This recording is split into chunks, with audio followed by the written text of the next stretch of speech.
Hola a todos, soy el doctor Pablo Gutiérrez, médico especialista en medicina de familia y comunitaria. Dentro de este tema del bloque de urgencias de hematología vamos a destacar los aspectos más importantes de la trombopenia y los trastornos de la hemostasia. La hemostasia es un proceso complejo en el que múltiples componentes del sistema de coagulación de la sangre se activan en respuesta al daño vascular para controlar el sangrado. La hemostasia se compone de 4 pasos: la hemostasia primaria, la hemostasia secundaria, la formación del coágulo de fibrina, la inhibición de la coagulación. Respecto a la hemostasia primaria, se va a producir la activación por la exposición del colágeno subendotelial tras el daño de la pared vascular. El vaso reacciona con vasoconstricción para disminuir el flujo celular y las plaquetas se adhieren al colágeno subendotelial a través de receptores de su pared celular. Las plaquetas se agregan una con otra con la ayuda del fibrinógeno y las glucoproteínas de su superficie, formando el trombo plaquetario y activando los factores de la coagulación. Las siguientes fases son la hemostasia secundaria y la formación del coágulo. Durante la hemostasia secundaria se activan los factores de coagulación y se genera la trombina. Existen numerosos factores implicados en este proceso que convierten la protrombina en trombina. La formación de trombina permite la conversión de fibrinógeno en monómeros de fibrina que polimerizan para formar el coágulo. Al mismo tiempo que el coágulo se forma, el proceso de coagulación comienza a inhibirse para reducir la extensión del coágulo, a través de la activación por la trombina de la proteína C. Por otra vía, el activador del plasminógeno tisular convierte el plasminógeno en plasmina, que destruye las cadenas de fibrina, liberando varios productos en su degradación, entre ellos el dímero D. Cualquier entidad nosológica que afecte a uno de los factores de la coagulación se va a caracterizar por la aparición de un sangrado espontáneo o desproporcionado para la lesión que se padece. Las causas más frecuentes genéticas incluyen la hemofilia y alteraciones en el factor de von Willebrand. Las potenciales causas adquiridas son numerosas, incluyendo desde las diversas causas de trombocitopenias, efectos adversos de fármacos antiagregantes o anticoagulantes, enfermedades de la médula ósea o desórdenes endocrinos como las enfermedades tiroideas o el síndrome de Cushing. En estos pacientes debemos interrogar sobre la aparición de hematomas ante mínimos traumatismos, epistaxis en pacientes, sobre todo niños, gengiborragia, relación del sangrado con extracciones dentarias, cirugías previas, los partos, sangrados con la menstruación y la asociación con otras enfermedades, también con la ingesta de fármacos que favorezcan el sangrado o de tratamientos con quimio y radioterapia. Es importante analizar las características del sangrado, su cuantía, su localización y el tiempo de latencia también son factores importantes. Durante la exploración física se debe valorar la piel y las membranas mucosas en busca de lesiones como petequias, púrpura, hematomas, epistaxis, gengiborragias, hemartros, hematuria, menorragias y hemorragia digestiva, así como de otros hallazgos sugestivos de enfermedades que pueden alterar la hemostasia. Respecto a las pruebas complementarias, son de utilidad el hemograma y la extensión de sangre periférica, que permiten cuantificar el número de plaquetas, ya sea su número normal, que en condiciones normales oscila entre 120.000 y 500.000 milímetros cúbicos. La extensión en sangre periférica informa sobre la morfología plaquetaria, el tamaño, los agregados plaquetarios y su cantidad. Permite también comprobar la repercusión del sangrado mediante los niveles de hemoglobina. La bioquímica aportará datos acerca de la etiología o la repercusión de la hemorragia.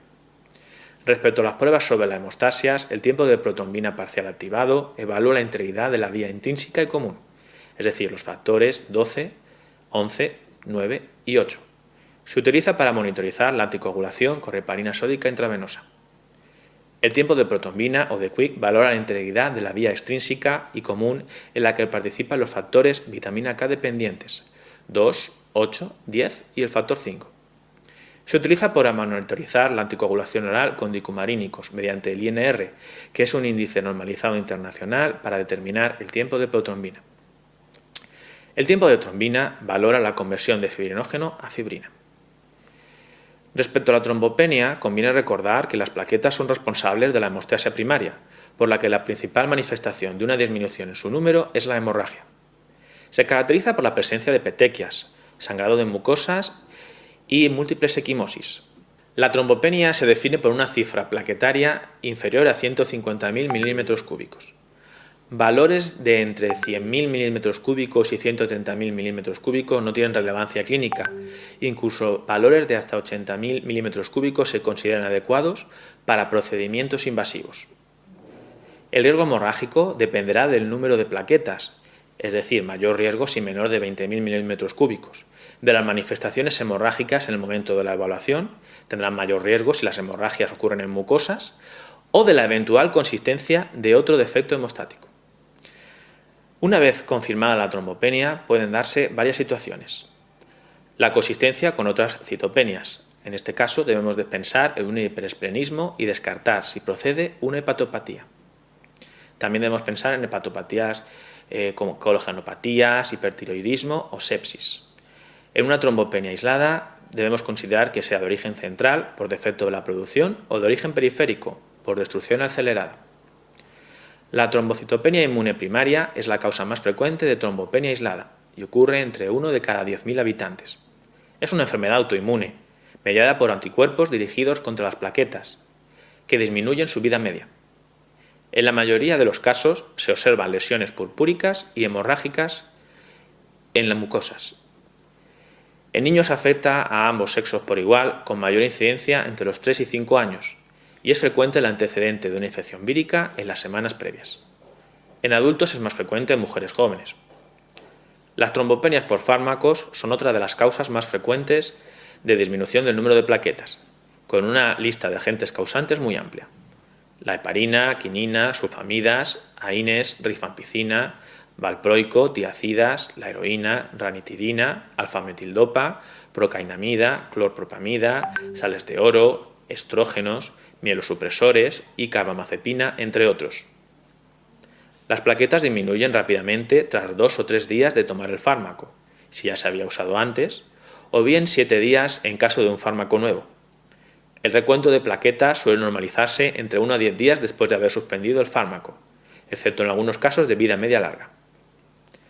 La microangiopatía trombótica comprende la púrpura trombótica trombocitopénica y el síndrome hemolítico urémico. Se caracterizan por el depósito de agregados plaquetarios que obstruyen la microcirculación. La púrpura trombótica trombocitopénica se da en adultos jóvenes, entre 30 y 40 años, con ligero predominio en mujeres. El síndrome hemolítico urémico generalmente se da en niños menores de 5 años.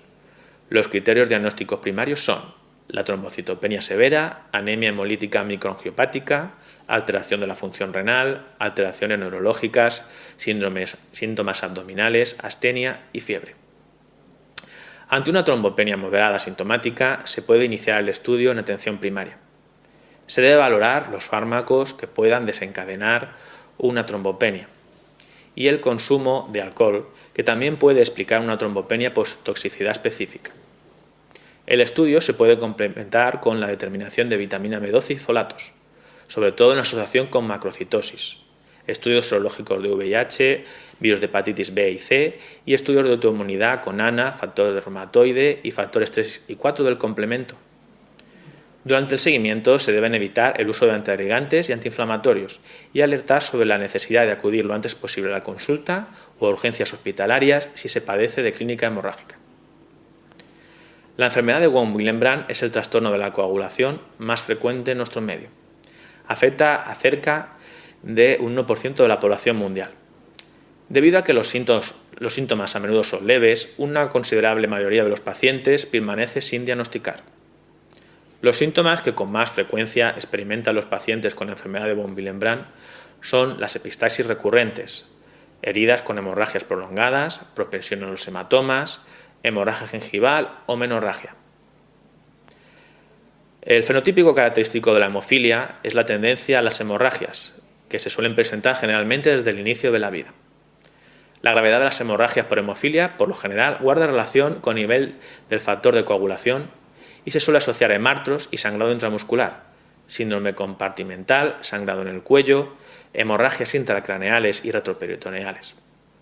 Algunas de estas patologías pueden poner en riesgo la vida del paciente, por lo que requieren de un tratamiento inmediato.